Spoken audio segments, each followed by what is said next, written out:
Hi everyone, it's Sean here from Turbosource, and I will be walking you through part 3 of our Borg-Warner EFR Turbo Kit install video.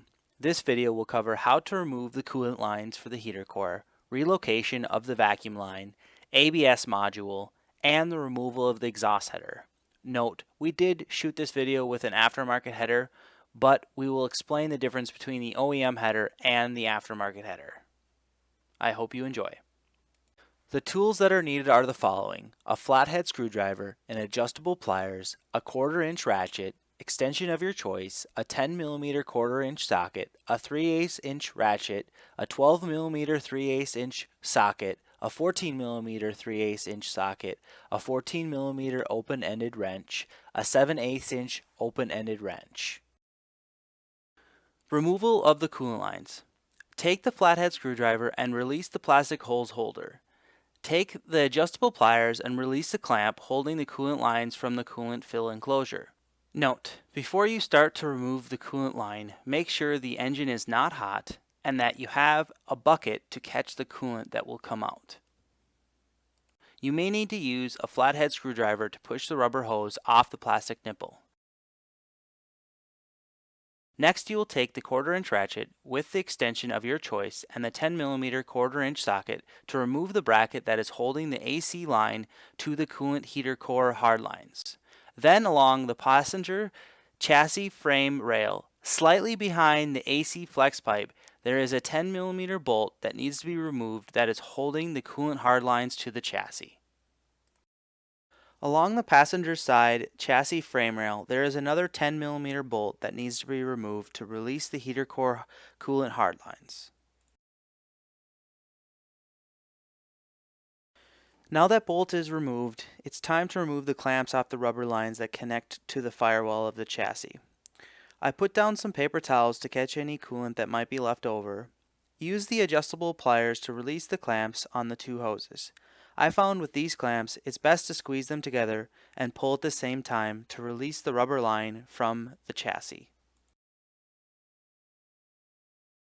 Before we can remove the heater core line assembly, we need to remove the last clamp that is located on the water pump assembly.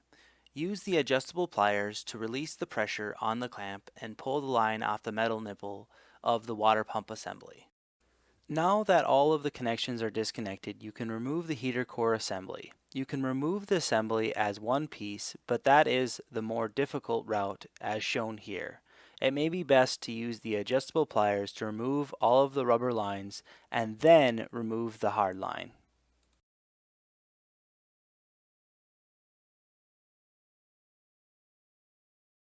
Now that we have removed the heater core line assembly from the chassis, remove the bracket that holds the AC line and then set it off to the side for later in this video. Then secure the AC line with the plastic holder that was previously used for the rubber heater core line. We are now going to move this vacuum line from its current location to the rubber nipple location to make room for the turbocharger. Take a flathead screwdriver to pop off the plastic line holder from the ABS module. Then take the adjustable pliers and move the clamp away from the end of the vacuum line. You can now pull the vacuum line off of the metal nipple. Note, you may need to use an adjustable pliers or a flathead screwdriver to remove the line. Be careful not to damage the line. Now use the adjustable pliers to remove the clamp from the rubber nipple, and then remove the rubber nipple. Note, this may also require the adjustable pliers or flathead screwdriver to remove. Now take the rubber nipple and install it in the location that the vacuum line was previously, along with its associated clamp. Now take the vacuum line and install it where the rubber nipple used to be, along with its associated clamp, shown in the video here. Additional tools needed for this step: a 10mm short open-ended wrench. Relocation of the ABS module.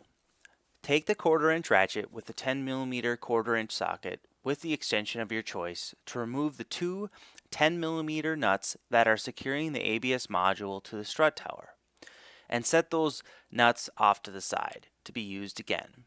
Use the flathead screwdriver to remove the plastic hose holder from the vacuum line hose that we previously moved, and use the flathead screwdriver to pop the wire holder from the strut. Now flip the ABS module back towards the ABS pump. This orientates the module so that what was previously used for the wire holder, you are now going to use a leftover 10mm bolt and one of the 10mm nuts that was removed from the ABS module to secure the ABS module to the strut. You will use the 1/4" ratchet with a 10mm 1/4" socket and a short 10mm open-ended wrench. It is best to get this relatively tight and orientate the ABS module so that it is not hitting any other components. Now take the bracket that used to hold the AC hardline and wrap it around the vacuum line. Now take the 1/4" ratchet with a 10mm 1/4" socket and a 10mm short open-ended wrench and use one of the leftover 10mm bolts with a 10mm nut that is left over from the ABS module to secure this bracket to the ABS module. This bracket does have an alignment tab which can either be bent flat with the pliers or as you tighten it down to the ABS module it will flatten. You will want to bend the AC bracket slightly to pull the vacuum line closer to the ABS module to ensure there is enough room for the turbocharger. Engine header removal. To start this process, you are going to remove the access panel on the bottom of the car. This is the same panel you would remove to do an oil change.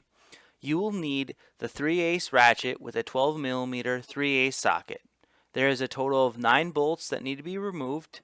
Once the panel is removed, you'll be able to see the bottom of the exhaust header and the brackets that attach it to the engine.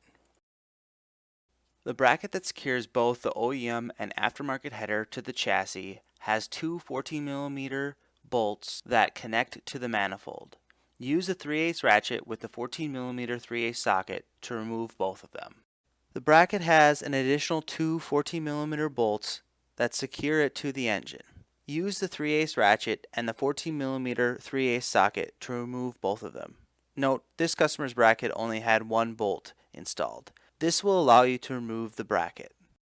Use the 3/8 ratchet and the 14mm 3/8 socket to remove the two 14mm nuts that are securing the exhaust header to the midpipe. Note, the OEM header uses nuts and 2 studs, and this aftermarket header uses nuts and bolts.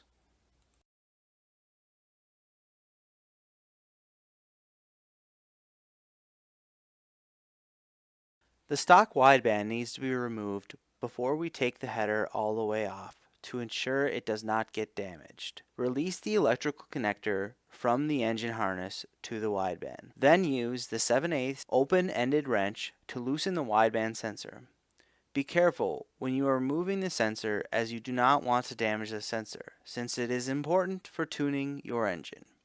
Set it off to the side to later install into the turbo kit's downpipe. There are 5 14mm nuts that secure the exhaust header to the engine. Use the 14mm open-ended wrench to easily access the middle nut. The rest of the nuts can be loosened by using a 3/8 ratchet with a 14mm 3/8 socket. Note, I used the double wrench method to remove that center nut so that I could have enough leverage to make it come loose.